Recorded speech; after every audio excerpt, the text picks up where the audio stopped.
Chair, our next question is from Olivia Caulfield. Please make your way to the nearest microphone to ask your question. Good afternoon, Chair and Board. So this may be a question for Greg Ward or the Director with Primary Skills and Technology. In light of Macquarie Capital's investment through our venture capital arm in AI-driven regulatory technology platforms, such as SHIELD, can the Board clarify whether SHIELD is actively being used within Macquarie's risk or compliance functions, either for internal monitoring or to support regulatory reporting obligations? The annual report mentions SHIELD and BioCatch, I think it's on page 17, and it goes into detail as to the benefits of BioCatch earlier in the annual report, but it doesn't disclose whether SHIELD is used by Macquarie. My understanding is that whilst BioCatch identifies risks to customers such as scams, SHIELD identifies risks to customers such as internal breaches and staff misconduct. Yeah, we do.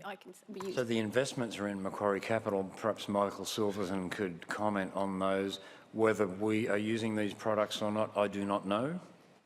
I think I can answer. We do use them. Andrew, did you want to talk for surveillance? We use SHIELD. You can answer. Good afternoon, shareholders. Andrew Cassidy, the Chief Risk Officer. So we are using SHIELD really in two components. Firstly, in Nicole's world, which allows us to store a lot of the digital information that we get through our emails, through our chats, through our teams, so that information is there as an electronic record in the case we need to access that in the future.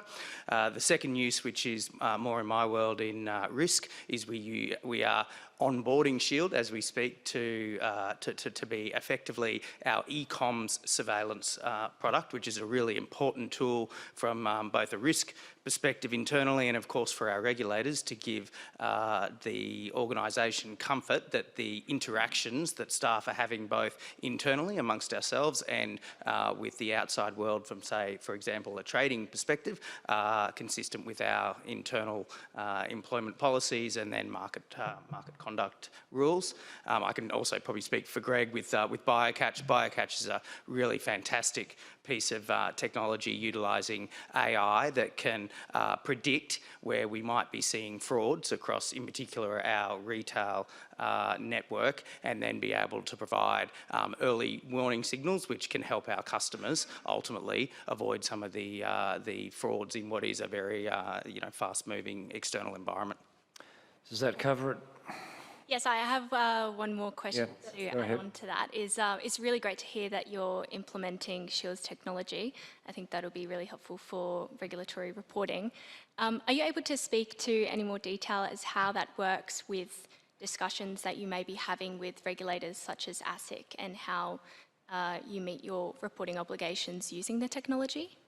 Yeah, we have a number of surveillance tools a suite of surveillance tools effectively across our risk management framework.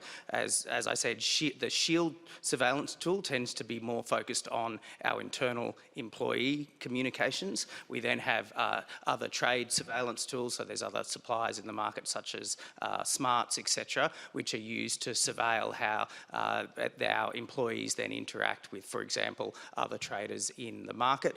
I will note that as part of the MDP Power Futures matter, we had an issue with our surveillance tool as it related to the energy futures.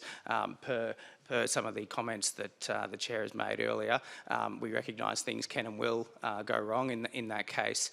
Certainly, we feel like we've fixed the known issues that are at hand. And of course, and really important to me from a Chief Risk Officer perspective, we're not just trying to fix the issue that arises. We're thinking more broadly, and we're trying to read that across to where else that might occur in our business so that we're implementing sustainable fixes across all four of our really important platforms, business platforms. Great, thank you. Thank you.